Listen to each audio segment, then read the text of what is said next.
righty. Well, we'll go ahead and get started. I know a few more people will kind of trickle in, but we have a very special guest today, and I want to give her all the time possible. Um, as our spotlight speaker, we have Bree Mcadory. She is a phenomenal speaker, overcome a lot, has a very inspiring story. And when I heard it the first time, I was like, she has got to talk to our Lady Titans. I think we're going to find a lot of inspiration and motivation from her, and probably find a lot of similar stories that we can all embrace and share. So, embarking on her career with only a high school diploma and a scholarship to Loyola University, Bree Mcadory entered the HVAC industry by chance, starting as a customer service representative and quickly climbing the ranks while navigating the complexities of being a young mother. Her journey wasn't without trials, from being underestimated as the only woman in the training rooms to facing professional setbacks amidst personal tragedies. She never let adversity define her. Instead, she used those experiences to fuel her passion and ambition, eventually leading her to significant leadership roles and proving doubters wrong. So, we are so excited to have Bree here today, and I want to give you the floor, okay? Thank you so much for being here. Thank you so much for having me. I'm going to go ahead and share my screen. All right, can everyone see my screen? Yes. Okay, wonderful. All right, so I just put a quick little slideshow together so that way everybody can take a look and work through as we go along. So again, thank you so much for the introduction. I am Brianna Mcadory. I'm the Regional Director at Air Pros USA. So I currently operate a $50 million location out of Mobile, Alabama, with all three trades: plumbing, electrical, and HVAC. So today we're going to go over a couple of different topics. I'm going to give you a little background story on me, how I led into where I am today, and then we'll touch on overcoming stereotypes, vision and goal setting, and then networking and relationships. So those are three big keys that have assisted me into being where I am. So if you take a look on the screen, I do have a little bit of background story about me. So I'm just going to briefly go through where I come from and how I got to where I am today. So I'm from New Orleans originally. I'm not sure if you could tell it in my accent. Most people can pick it up a little bit. I was raised there the majority of my life. I did not grow up your typical childhood, but I'm sure many of you can relate. We were kind of pillow to post. I was raised by addicts, so drugs and alcohol. We moved around a whole lot growing up. Didn't really have the best childhood. But one thing I knew from that childhood was I was going to be the complete opposite of my family. I was going to take that and have that drive me into being successful to break the family curse and change the cycle. I graduated high school in only 2.5 years. So I graduated in 2015, and I was awarded a full paid scholarship for 4 years to Loyola University. I was determined to be a lawyer, so that was my goal I had set out. I majored in law, and I had a minor in business just as a backup. I didn't really have plans to own my own business unless it was a law firm, but I was certain I was going to be a lawyer because if there's anything that I could do good, it's arguing with people. So that was definitely best fit for me.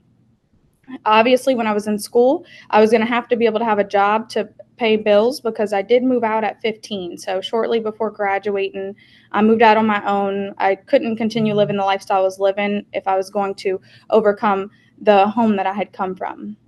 So by chance, I got a job as a CSR at an HVAC company. So that company was Keith's Air Conditioning and Heating. They brought me in, and I was very shocked that they actually hired me because I knew the smallest amount about HVAC you could possibly imagine. I didn't even know how to change the filter in my HVAC system, but I was going to give it a shot. So they hired me on, and my whole life took a whirlwind. Within 2 years, I was consistently promoted up and become the office manager, operations manager. Moved up through the ranks really quickly.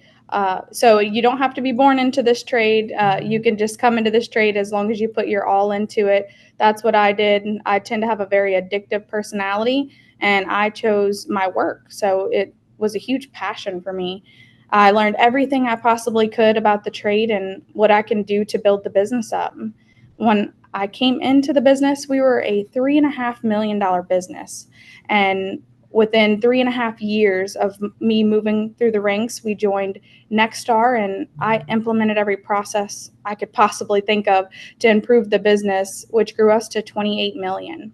So that was the big stretch of my career that showed me I don't need a college degree. I don't need to come from a successful family that has money or has had anything. I just have to work on my personal growth and make sure I put my all into everything that I do. Throughout my journey at Keefe's, I did have my two beautiful children. I was a little concerned having kids so young that it was going to push me back on my goal, but I just stayed determined and I could see it. I could see what was going to happen. I could see the future, and I knew that no matter what, I was going to work towards being successful and running a company. And so I dropped out of college because I seen that there was no reason for me to have that degree because I could be successful no matter what. And from Keefe's Air Conditioning and Heating, I went through a lot of things. I went through a divorce while working there in 2020. My father unexpectedly passed away in 2021. So things started going a little bit downhill for me. I had quite a big downward spiral in my career. I didn't think that I was going to be able to make it through that. I went to work every day. I tried to push through it, but it was a very difficult time for me. I ended up being let go from the company. Like I said, I was in a bad downward spiral, and that's the best thing that could have ever happened to me. Because had I not been let go, I'm not sure that I would have been able to overcome the things that I needed to overcome going through the experiences I had. I remember looking back at my childhood and my career path, going through a divorce, having two kids so young, and then losing my father.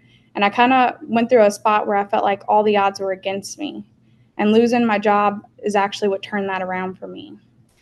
Once I lost my job, I hyper focused. I took a couple days to cry in the bed and eat ice cream, of course. I didn't just hop over and be happy go lucky into my career. So once I got through those couple days, I knew I had kids to take care of and I had a life that was out there for me. I applied at so many different companies, overcome the objections of, oh, you're a woman, you're young, how are we going to hire you to run a company? Once I got the chance to speak and talk to them and explain to them what I knew and my experiences, the offer started to come in. I took an offer with Air Pros USA at their Mobile, Alabama location. That's Hansen Supertex. It's the location that I currently operate. They offered me a service operations manager position. I had no idea what exactly that meant, but I knew that I was going to be very good at it. I came in, I learned the ropes, had to meet all new people, and go back to square one. So I had built my way up into Keefe's and grown the company, and that respect came with time. When I came into a new business, I kind of expected they would just respect me from coming in, and that's not exactly what happened. I had to start square one. So level one. Now I got to get to know these people. I have to earn their respect. And through that, I, I, I moved up. So I went from a service operations manager to the COO. And then shortly after that, I was promoted to the regional manager. And from there, things have just been taken off. I learned that talking about my story, it shouldn't be a secret. People need to know and it can inspire others. So now my goal is to just change as many lives as I possibly can and bring more women into the trades because we belong here. No matter what anybody else says, we definitely belong here.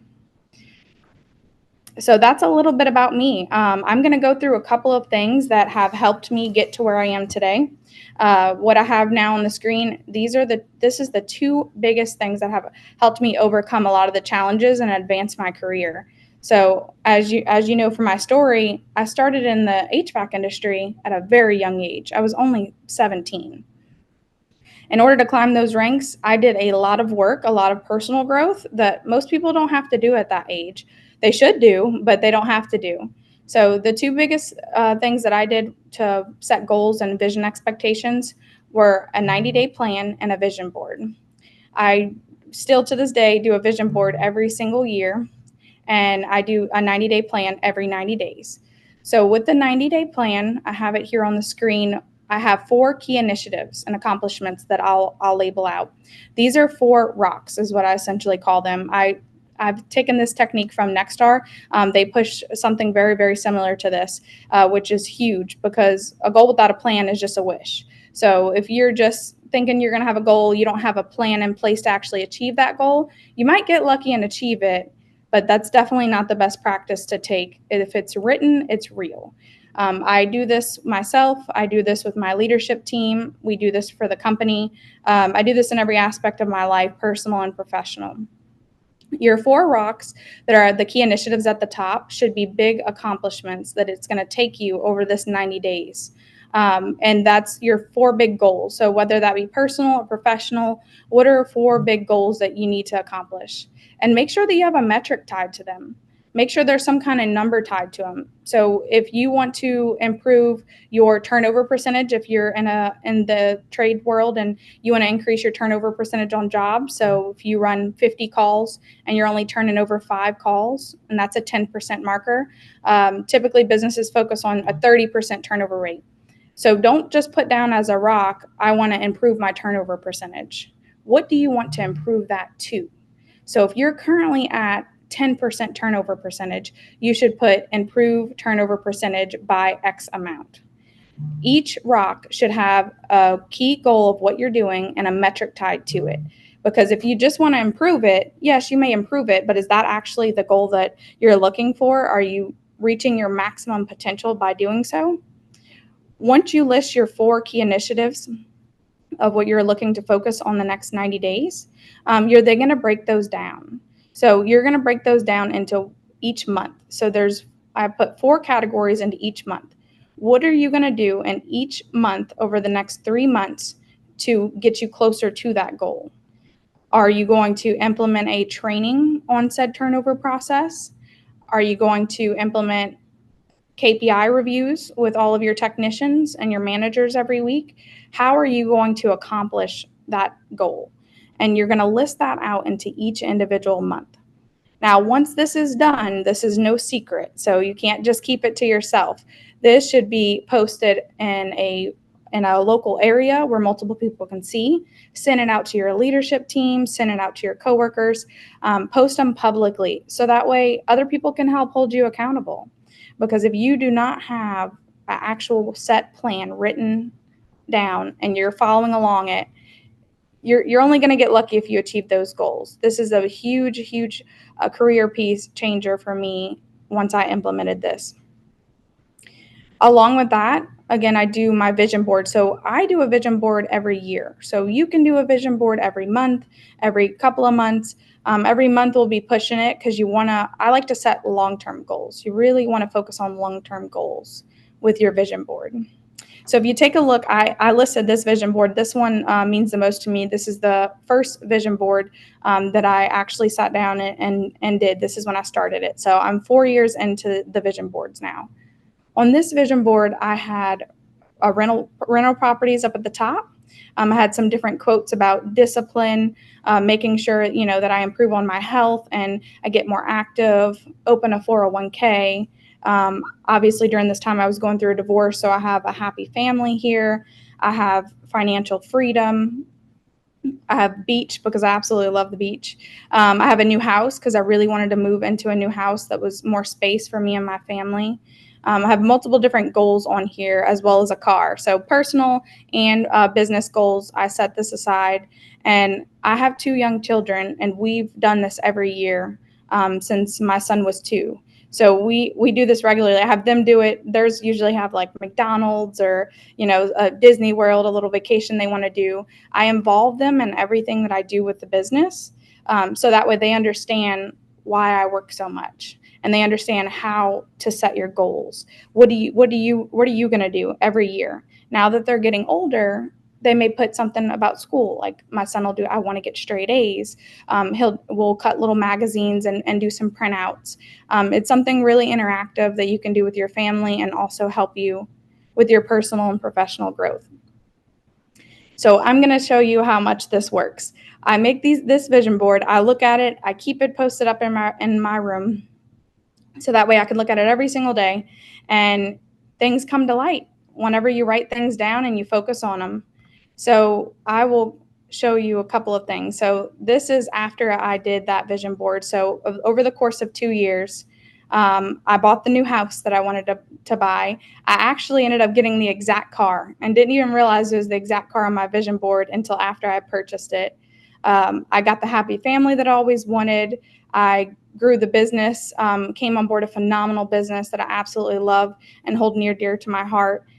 I disciplined myself. So as you can see, I've lost quite a bit of weight over the last couple of years. We took many vacations to the beach. So all these things started to just come to light as I would write my goals down and create these vision plans and make sure that this is what I want to do. Because everybody knows what you want to do. Everyone has a why.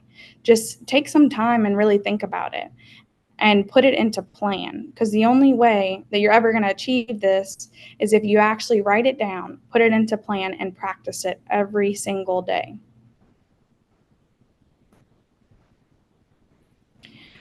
And coming into the leadership side, so as you all know, being a woman in the trades, there's been many downsides, many upsides, but there's always going to be stereotypes. There's always going to be objections. I've gone through that throughout my entire journey. And not only that, but I have the stereotype of where I come from. So I didn't have the privilege of being able to be trained on how to be professional, right? How to speak properly, how to be educated. I didn't get all of that background training. It didn't happen. So I came in young. I came in as a woman, and I didn't really have those expectations that typically people are brought up with. And as I'm sure many of you have had some sort of issues growing up as a child, it's not easy to overcome. I think back at a time when I look at stereotypes and how I've overcome them when I went to one of my first Nexstar trainings. I absolutely love Nexstar. I've learned so much from them. I absolutely enjoyed their trainings. I learned so much. I probably took 2 notebooks of notes home. So I was practicing, I was role playing, I did everything I needed to do in the class. I felt so accomplished. We went to a dinner after the Nexstar event, and there was probably about 20 people sitting at the table. I was, I think, the only woman. There were a bunch of men at the table. We were talking, having a good time at dinner. And someone across the room pointed out to me. He said, "Why are you holding your fork like that? You're holding your fork like a shovel." And then they're just laughing. And he was like, "Have you never been to etiquette school before?" And now, mind you, I think I'm about 18 or 19 at this time. And I just kind of laughed it off, pushed past it. I'm like, "Oh, okay, yeah." I was just messing around, just holding it that way. I went back to the hotel room that night and I cried and YouTubed what's etiquette school, and I probably watched etiquette videos for about 2 hours to learn how to place your fork, how to place your knife, how to sit properly. And nothing against that man, because he had absolutely no idea. He was making a genuine joke in his eyes. I will always remember that moment, but I will also always hold my fork right and have my silverware right. Now, if I'm comfortable with you, you'll probably see the shovel hole come out. It happens sometimes. That's what I'm typically comfortable with. But that was a big learning lesson for me, and it made me realize that people truly do not think that I belong here, and that fueled my fire. So instead of having that push me back, I made it push me forward. I pushed harder. I worked harder. I studied more. I involved myself with the industry and connected with as many people as I possibly could. I YouTube videos of how to be a better leader, how to seem that you're worth it and you'd belong here. I worked towards that. So I listed a couple of objections that I've been told over the years, and I've got to the point that where I love it. Like, I absolutely love it when someone gives me an objection, because that's another reason for me to prove them wrong. It's not a bad thing to me anymore. I actually laugh about it. Like, "Oh, you should be at home taking care of your kids." The guy who told me that, you know, 3 months later, I took his job because I was the woman with kids that was actually better at leading the company. Now I thank him. I'm like, "Oh, you pushed me to that point to show you I do deserve to be here. I am worthy, and so are you. You need to go after it. Don't let the objections take you down." Confidence is everything. Having confidence in what you say is huge. Making sure that you work on your personal growth and do not let these things affect you. I used to focus on the objections a lot. And now I don't think about them at all. I laugh at them because I know that I deserve to be here, and it just pushes me to work harder. It just pushes me to prove them wrong because I don't care that I'm a 26-year-old woman running a $50 million business. I worked my behind off to be here. I deserve to be here. If you put the hard work and effort in, you deserve to be where you are today. And don't let the objections scare you away. Have them push you harder. Make it fuel your fire. Show them that you deserve to be here. If you're younger than them, if you're a female and they're a male, it doesn't matter. If you're in the position you're in, you deserve that position and you deserve more. The world has so much to offer us. Take it from a girl who grew up with nothing. Take it from a girl who had no power, no water. Um, we went many days without eating. My parents were both addicts. No one had ever bought a car before. No one had ever bought a home before me. Take it from the girl who had all odds set against her, who finally achieved a huge break in her career, got promoted to a position I never thought I would be in, and then went through a divorce. And my father passed away unexpectedly. And then I still pushed through. We all have some sort of sad story. You don't have to let your sad story define you. You don't have to let stereotypes define you. You are so much more than what everyone else thinks. And there's no greater feeling than proving everyone wrong and showing them what you're really worth and what you're really capable of. And in order to do that, you have to work on your personal growth. You have to set goals. You have to have a vision and you have to believe in yourself. And sometimes it takes lying to yourself. There's many times that I've gone home earlier in my career and been like, I have no idea what I'm doing. I have no idea what I'm doing. I don't know what I'm going to do here. I don't know how I'm going to fix this business. I don't know how we're going to grow. And I cried it off, got up the next morning, put a smile on my face, didn't let anyone see me fret, and we kept pushing. And we've overcome. And I have been successful in every business that I've been in, and I'm extremely grateful for that. And I want nothing more than for everyone else to know that you are capable of this. And it's okay if you doubt yourself. If you doubt yourself, that's fine, but you have to turn it around. Look in the mirror and tell yourself what you're going to do, the things that you think are impossible. If your goals don't scare the hell out of you, they're not big enough. Do you think that I thought that I would be running a $50 million operation with people like the LadyTitans asking me to speak? The girl who came from New Orleans, the girl who doesn't have a college degree, I never would have known I'd be here. But I pushed and I pushed and I set goals that were so unachievable that I actually achieved. So then I'd push them higher. So you have to believe in yourself and you cannot let the objections affect you in a negative manner. Let them fuel you. Let them affect you in a positive manner. That's the best thing that you can do for yourself. One of the biggest accomplishments that I've had in my career is understanding people. That is the biggest thing that you can do to improve as a leader is understanding people. I have a chart here on the screen. This is the DISC chart. I'm sure if you're part of Nexstar, I'm sure you've seen this before. I know a lot of other people do this as well. There's tests online. You can go online and if you look up the DISC profile and take a test and see exactly where you place at. Once you see this chart and you understand this chart, I'll briefly explain it and how it operates. You can pick up on what type of person someone is fairly quickly, even without taking the test. So I have used this to overcome a lot of challenges in my career, a lot of stereotypes, people that have thought, oh, she's too young to be there, or she's a woman, she shouldn't be in this place. She doesn't have the education. She's never worked out in the field. When I understood who they were, it was over. It's a game changer. So then you're able to communicate with them properly. You're able to make changes with them and influence them because people don't care how much you know until they know how much you actually care. Even the hardest rock solid people want to know that you actually care about them. And the way you're going to get in is by understanding them. So this chart goes over their personality type. So You have D for dominance, I for influence, C for conscientious, and steadiness for S. This is a really big key to understanding people so you can communicate better. The bottom half of the chart is C and S. Those are going to be more so your slow talkers. The conscientious people ask a lot of questions. Steadiness are very even tempered, monotoned, accommodating.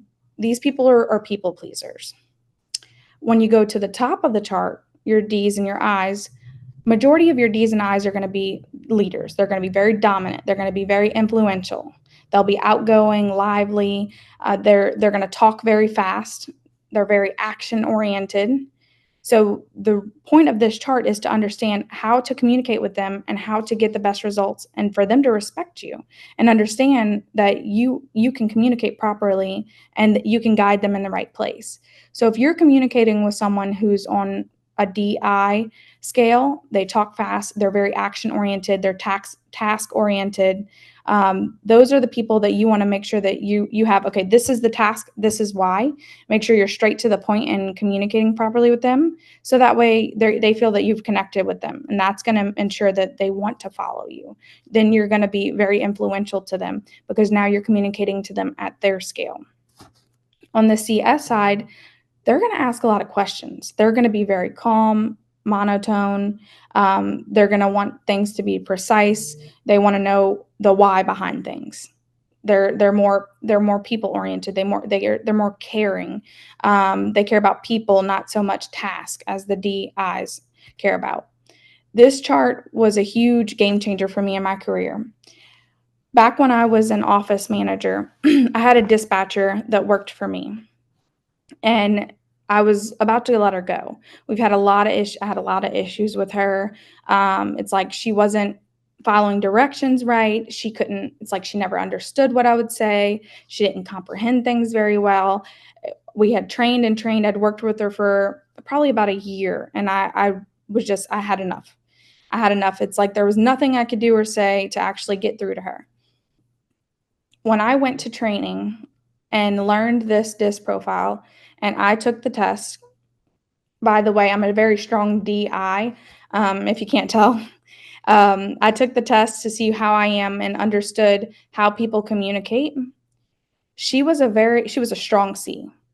The problem was when I communicated with her, I was very action and task oriented. Like, this is what we're going to do. This is when we need it done. This is what it is. Like, I might have been lively and communicative, but I was very direct to the point. And she was someone who wanted to understand the why behind it. She wanted me to be very precise about things. She wanted me to slow down and not talk like lightning speed where she couldn't understand what I was saying. She wanted me to be patient with her and kind of calm things down instead of being like fast talking, wanting it done now. This is what it is. This is what we have to do. I didn't quite understand that until I understood this chart. And that's why I brought this chart in, because this chart is a big piece to me overcoming a lot of the issues that I had run into, because she would say like, oh, well, you're young, or you don't understand it that well, and you're not communicating with me properly. When I came back from the training, I pulled her into the room and I told her, I said, you're exactly right. I was not communicating with you properly. I was the problem. As a leader, no matter young, old, male, female, you are responsible to flex to your team. They are not supposed to flex to you.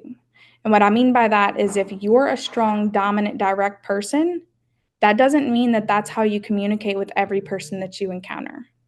You are supposed to communicate with them on their level. So if you do not know your team, get to know them.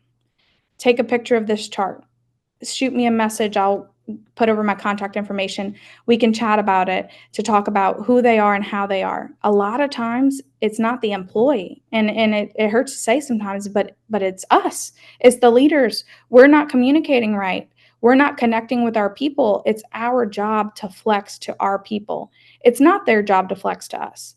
That's one of the big perks about being a young female leader, is the times have changed, and a lot of people are stuck back 20 years ago. But the times have changed. It's completely different now. That's not how things operate anymore. We have to flex to our people. We have to be influencers. and have them want to follow us. You're not just a boss, so you get to say whatever you want to say and they have to do it. That's not how things work anymore. If that's how you operate, you're never going to grow and flourish. You're never going to bring on the best talent. You have to know your people. And this has been the biggest key to me understanding that. Now, thankfully, I have a little bit of a gift of gab, if you've ever heard of that. So I can kind of talk to anybody. I've always been able to kind of accommodate to everyone, but in certain cases, it can be difficult if they're completely different than me. And by understanding who they are, it is a game changer. This is a huge piece. I train this with my team. I train this with my, even down to my technicians. It goes the same way for customers. We train our technicians on this so they understand how to better communicate with customers. If you're talking to even a customer in a dominant manner and they're not a dominant person, you're going to lose them. They may still do business with you, but you're not going to win them over. And as leaders, we need to win our teams over. We need to show them that we care and connect with them. And if you communicate with them on their level, you will get the absolute best results out of them. So this has been a huge piece for me, and I highly suggest for everyone to take it into counter and really evaluate your team and what do they want and what do they need. Here's another big piece. So networking and relationships. So we talked about that. When I tell you that I wouldn't be where I am today if it had not been for building relationships and networking. I have hundreds of friends across the United States, many that I've never even met before, because we are in the same industry. These are your people. You don't have to reinvent the wheel. You don't have to. There's others out there that have been through what you've been through. And don't be afraid to ask them. Everything, it's always going to be no if you don't ask. The answer is always no if you don't ask. I know many people reach out to me regularly and ask me questions from how to run the business or how to deal with a difficult employee. How did you overcome so many things so young? And I'm always willing to talk. There's hundreds and hundreds of people out there that are open to talk. I listed a couple of different sources here that I'm involved in that I absolutely love. So we have the Women in HVAC-R. E3 is a huge women's group as well. Women in Plumbing and Piping. Nexstar Network has been my background from the beginning of my career. Home Service Freedom. There's the Profit Rocket groups. There's Facebook groups. There's so many resources out there. And if you'd like some information on how to get involved in these, please feel free to reach out to me. I'd be happy to help you, because if I tried to do everything that I've done in my career on my own, I wouldn't be half as far as I am today. If you want, like I have this quote on here, it's one of my favorite quotes. If you want to go fast, go alone. If you want to go far, go together. You have to take the right people with you. And we are the right people. I mean, look at the lady, and I didn't list the LadyTitans group because we're obviously all here. So that's a big step in the right direction. We're in the LadyTitans group. It's a bunch of women here. We're here to support. If you can ask any question that you want and someone will answer that. When it comes to your goals, find an accountability partner in your networking relationships. Build your vision board. Build your 90-day plan. Reach out to someone in one of these groups. Post in the LadyTitans group. I promise you're going to have 20, 30, 40 people respond. Let's partner up. Let's hold each other accountable, because we are the women in the trades, and we need to help push each other up to the top. And that's what we're here for. And relationships is a big piece of this. I promise you, there's someone in the room that is going through or has already been through something that you're struggling with now. Just ask someone, make friends. In the industry we work in, you don't really have a whole lot of time to make a whole lot of other friends. 99% of my friends, they work in the trades. So when we are busy or don't answer a call or don't get in touch with each other, we don't even have to explain ourselves. You know how nice that is? You know how many times I've had to explain myself to friends like, oh, I'm so sorry, I had a long week, I couldn't respond.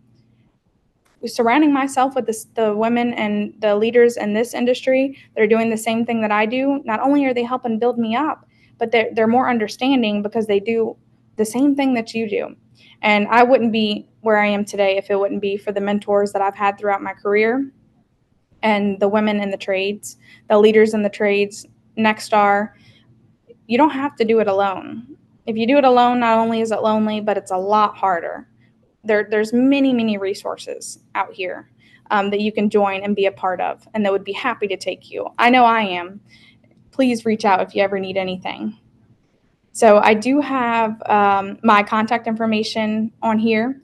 I'm not super fancy yet. Next speaking, I'll have a barcode with all my information. So I have my phone number. This is my personal cell. Seriously, text me at any time. Phone calls, don't be upset if I don't answer, but text message, I promise you I'll get back to you. I have my email listed here as well. If you ever need anything, text me, email me. I have my LinkedIn as well as my Facebook page. And then, of course, I have pictures of my fantastic team. When I joined Hansen back in 21, this is not exactly what the group looked like. They've grown so much. We have such a fantastic operation, such a good culture, and that's all back to I got the right people with me, and I took the time to understand who they are, and they've helped grow me, and I've helped grow them. And this is a little bit of the office staff in my location, our wrap that we have, and then our new building that we just moved into. So that's a little bit about me, some key traits that I utilized throughout my career as far as vision and goal setting, as well as networking and relationships and overcoming objections. I'm not sure how much more time that we do have, but I feel free to ask any questions. Yeah, absolutely. Well, thank you so much for sharing all of that. And like it said in the chat, like so many gems being dropped here with like all your quotes and sayings and just kind of shifting your mindset to things. So, guys, if you do have any questions, feel free to drop them in the chat. Bree, I was kind of curious, what is I think everyone kind of has an approach, or maybe like what is the one of the most important things in your own leadership style? So, as you were listing out all of those objections and things like that, you definitely had to have a drive, something to help you keep going. What would you say is like one of your biggest or top priorities in your leadership? The biggest reasons behind my drive in my leadership. Sure, or like what is that key factor that you always focus on in your leadership? The key factor I always focus on is people. Like, people are everything. I am absolutely nothing without my team. I give them all the grace, all the gratitude. Without my team, I'm nobody. If I didn't have them, there would be no me where I am here today. And my drive behind that, my why, is breaking generational curses, ensuring that my children never ever go through the life that I went through, and that going forward, our family tree will look a whole lot different. Hmm, that's awesome. That's amazing. Does anyone else have a question?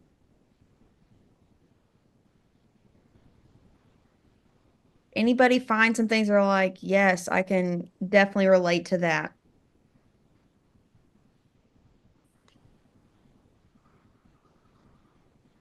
We got a That, quiet bunch. Oh, Yeah, sorry. no, absolutely. questions about We use something similar with we use the cultural index, and it helps us place new employees as well as leadership training, how they learn, how they like to be spoke to. We've got one, she's a yellow all day, and she needs us to slow down, sit with her one on one, and she needs to know the why, like you said, and it doesn't register for her until she has all the pieces. But when she does, she's off and she's good to go. But absolutely, we love using the culture index. It's been really helpful for us here in the shop. Yes, it's such a huge piece, and there's so many resources out there. Like, you don't have to use the disc. You can use color code. You can use the one that you utilize. There's so many out there. Just understanding your people is a huge piece. When I did mine, I was like 0.72% yellow. Everybody laughed and was like I'm not exactly the most fun person, right? So I have a little bit of lack there. But so after a couple drinks, the yellow comes out. That's about the only time you're going to see that. And then I had some people on my team that were like 90% white. So they're like just calm, cool, collective, like don't let anything bother them. So all these people need to be communicated to way different. Great stuff. I have a quick question. What are some of your favorite like four rocks that you've shared with the team, like ones that you would recommend for anybody to start with?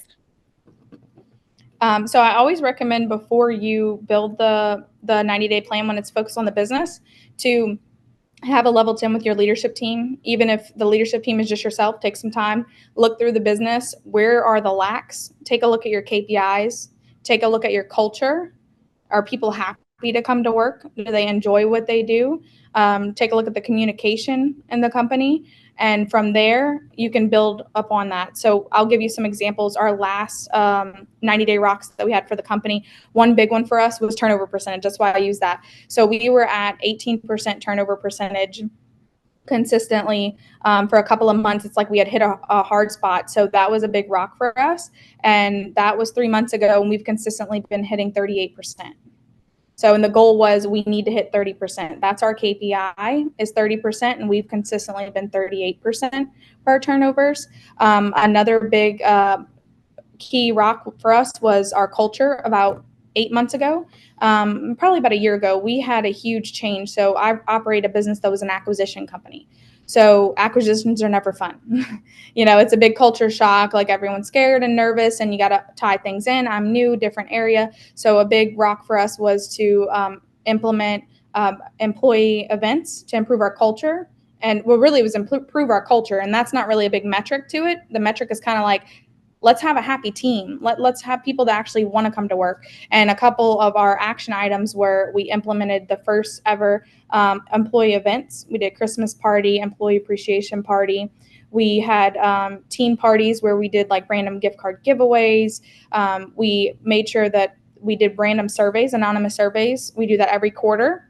And then every year we do a big company anonymous survey to where the employees feel comfortable giving feedback because it doesn't show who they are. Like, what do we do good at? What's something that we can improve on? What are some areas of improvement for the company? How are our trainings?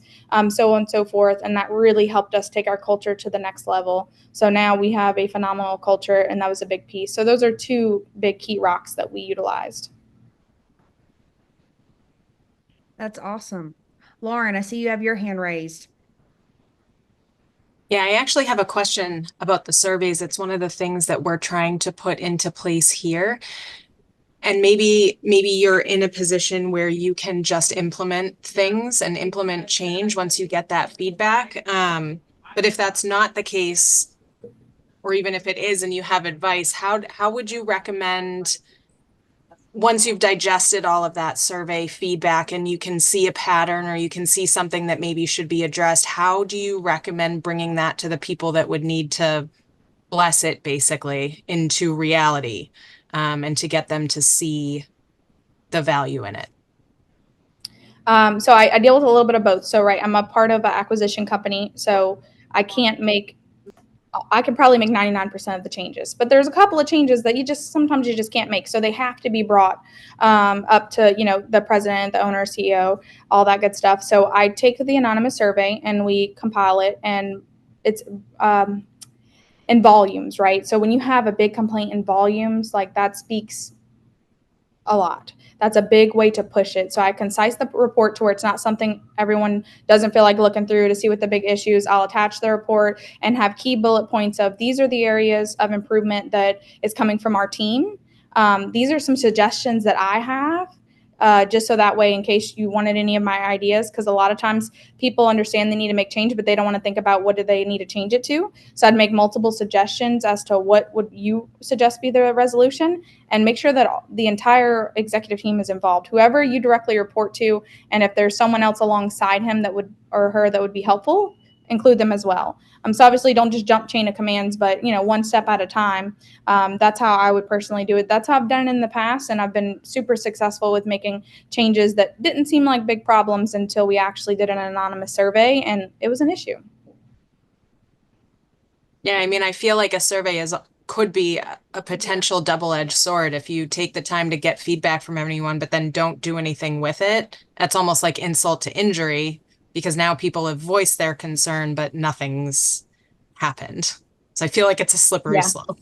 So one thing that I always do, because I can't make every single change under the sun, like I said, I can do the majority of things, but we set an expectation of, we're doing an anonymous survey. We want to get your feedback. So Obviously, we can't control absolutely everything in the business, but what we're going to do is we're going to focus on what can we control. I want to take a look at the feedback that you have, and everything that I can control or that we can control as a team, we are going to hyper focus on it. And what we do is we say, okay, we can't fix everything at once. We're going to take this anonymous survey and we make our company 90-day plan off of it. And we post it on the wall and we let everyone know this is what we're focusing on. So I wouldn't be so hyper focused on the couple of things you maybe not be able to change, because when you really show the team this is the plan and we created this plan based off of the survey, they see that you're taking action. Now, it may not be on every item on the list, of course, but you can't fix everything overnight. If they see gradual improvement, that's what we did. And I was a little bit nervous too. Like, what about a couple of the big things that I'm not able to change? And what if they're going to be upset because what was the point of this? But because we were able to take 3 or 4 big items and build a plan off of that and project it to the team, they seen the improvement. And I would be honest with them too. I'm real big on honesty, integrity, being authentic, letting my team know that we don't focus on negative. Like we kick negative out the door. You can hang it up at the door if you have something negative going on. We want to focus on what can we change. That's awesome. Great. Bree in the chat, Renee is saying she's in a very similar situation, just had her second kid, but struggle between being a good mom and being a good manager. There are many days, even today, that she has to be home with a sick kid and feel like she's letting her team down. How did you get through this when your kids were younger? So mine are still young, pretty young. So I have a 7-year-old and a 4-year-old, but we're out of the baby stage. Thank the Lord. We're past that point, right? We're a little bit more independent now. And to be honest, when you're a good leader and you take what you do seriously, that doesn't go away. That doesn't go away. I'm working from home today. My child had a ceremony this morning, and I had this event this morning. So I'm like, I'm going to work from home today. I woke up feeling guilty this morning. It's just, unfortunately, that's one of the things when you're really good at what you do and you take pride in it, you feel guilty. Even if you don't miss a lot, you have children, and at the end of the day, your kids come first, because you can take it a lot easier with something happened to your job than something happened to your children. The guilt doesn't ever fully go away, at least not for me yet. I haven't experienced that, but I just focus on the fact that that's just because I really, really care about what I do. And I make sure that I show that I'm involved, even if I'm working from home. And I give the same respect to my team. So that's another big advantage of being a young leader and having children. Like, I'm sure someone on your team has children too. Now, when they have a sick child, give them the same respect that you were able to have. As long as they don't take advantage of it, of course. You have to focus on that, make sure they're not taking advantage of it. But I really believe in being a servant leader. If I'm going to do it, then you're going to be able to do it. I'm going to show you, okay, I had to be home for this. If your child has an award ceremony or something going on, I'm going to give you that same respect.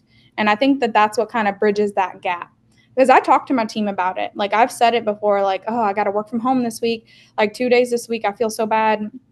And they'll tell me, like, you're always here, like 150 hours a week. It's okay. Like, you got to calm down. It's okay. But that stress has never went away. Yeah, feeling that mom guilt is always a bad one. I don't know if anyone ever has it 100% completely Yeah. balanced, but one thing I heard the other day that really kind of helped shift my frame of reference for, a little bit is, if you haven't equipped your team to be able to handle and do day-to-day business without you being there, you haven't really equipped the team, and so it shouldn't have to be that guilt or like business can't go on if I'm not there.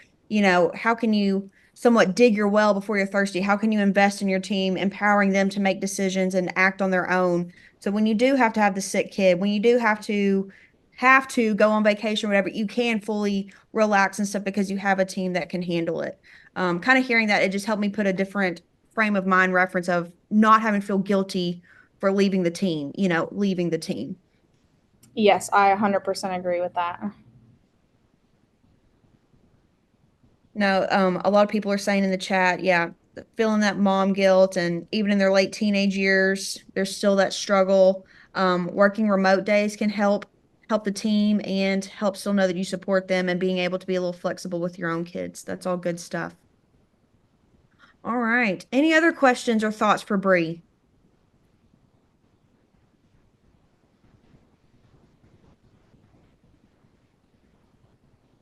Bree, I'm curious because you said you got to post it publicly. So what's on your current 90-day plan? My current 90-day plan. So one of our big rocks was to move into our new building for our company. That's what we just moved in 2 weeks ago. So that was a huge accomplishment. Yeah. So we just moved into a 31,000 square foot building, and we were operating out of 3 separate business buildings, which was a nightmare. So super grateful that we were able to accomplish that. Another big 90-day plan item for us that we're still in the works of is recruiting. So we have a goal of recruiting 10 techs over the past 90 days. So we've recruited 6. So we have 4 left, and we're not far off. Like we have like 6 interviews scheduled. So I'm hoping that we're going to get some good team members to come in place. And then another big piece is to certify our leadership team and elevate them on the next level, because that's a big, big piece for me. If I didn't have someone to invest into me, then I wouldn't be where I am today. So making sure that they're certified in leadership and getting them involved in leadership training is a huge piece. Not only what I'm able to bring to the table, but there's other sources like John Maxwell. One of our key pieces to elevating the leadership team is reading a book as a leadership team. So that's one of our big pieces we've been focusing on. So that's that's 3 of ours, and then 1 is a personal goal for me, and that was to purchase a 4-plex. So I'm almost there, getting there. I have a couple of rental properties, but a 4-plex has always been big on my goal. So I try to do 3 company, 1 personal. Well, that's awesome. We can't wait to hear when you do achieve that 4-plex.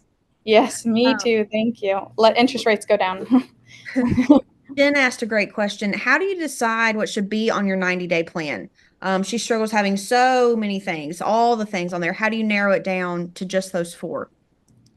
Whenever we do it as a company, we struggle with that too. So what we'll do is we'll do a SWOT analysis in order to break that down. And I don't know if anyone's ever heard of that. It's strengths, weaknesses, opportunities. Like what do you have going on in your business? And each department will build their own SWOT analysis, and I can send that to everyone. Or if you look it up, it's listed out there. I'm sure all over Google. We take the SWOT analysis and then we create action items based off of the SWOT analysis for the team, each department. When we work through that, we usually eliminate a lot of them. A lot of them can be duplicates. Like if someone has the same SWOT as the other one has, and then from there we have the leadership team vote on it. So let's say we end up with, because we can think of every problem under the sun whenever we're doing these SWOT analysis. We might have 12 and we're looking to build it from 4, and I have a leadership team of 10 leaders in the business, and all 10 of us vote. And if we're a tie, we do rock, paper, scissors. And that's how awesome. we pick our top 4, because it can be hard to dial it down to the 4 most important. A question from Marissa. Does your company solely recruit on social media and ads? Are there any other things y'all are doing for recruitment? So we have social media ads. We use Talent House as a headhunter.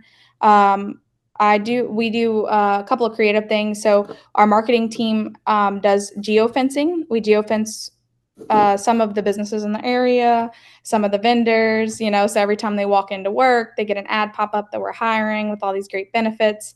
And sometimes we'll catch them on a bad day and they'll call us.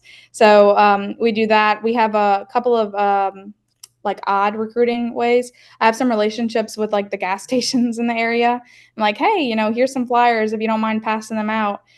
Just might have a $100 Visa gift card for you. If you send somebody over this way to come work for us, they're having a bad day or they're looking for another opportunity. Online platforms, groups. I'm in a bunch of groups. I look that way. I usually get pretty creative, and we train in-house too. So that's a big piece for us. Like I hire for people skills. Obviously, you need people that are technical too at a certain point. You can't just hire all people skills. So once we're past the point to where, we're established enough, now we can hire for people skills and continuously train. We always have at least 3 or 4 maintenance technicians or install helpers that we're training from people skills to actually give them the opportunity to build a career in the trade. That's awesome. Well, so many great viewpoints on so many of these things, from recruitment to SWOT to leadership to overcoming obstacles. And Bria, it's been a real pleasure to have you on here. And so thank you so much for sharing your time and your experiences with us. I know everyone got a lot from it. Awesome. Thank you so much for having me. I really do appreciate it. And Awesome. feel free to reach out. I put my contact information. I'm not sure if you send any of that out, but please feel free, text me, email me, reach out on social media. I'm always here in the evening. I have a long drive home and I'm always here to help. Great. Well, thank you so much. We'll put your contact information in our recap email where we send out, because this was recorded. A couple people were private messaging me like, I have to jump off, but I can't wait to finish the recording. So we know they'll get some good views back. So in the chat is also the Pantheon registration. So if you want to see all these beautiful Lady Titans there in person, make sure to sign up for Pantheon. It's going to be a great time. Lady Titans is going to have an event where we will be able to hug all your necks, as we say here in the South. Also in the chat is a link for the leading lady nominations. Bree is a perfect example of a leading lady, and we want to hear more about those leading ladies. So if you know someone in the trades, a lady who's doing great things, nominate her. We'd love to highlight her and give her a shout out. So we will see everyone next week. Hopefully business starts to keep going up and up as we get warmer and warmer. Summertime hits, but we'll still have a great community here happening every month in the speaker series and the lounge. Okay. So, and Lauren saying, shout out to Jenny Benbrook from Powerhouse Consulting for our May leading lady. That's absolutely right. So, all right, ladies, I hope everyone has a great day. We will see you in a few weeks. Bye. Thanks, everyone.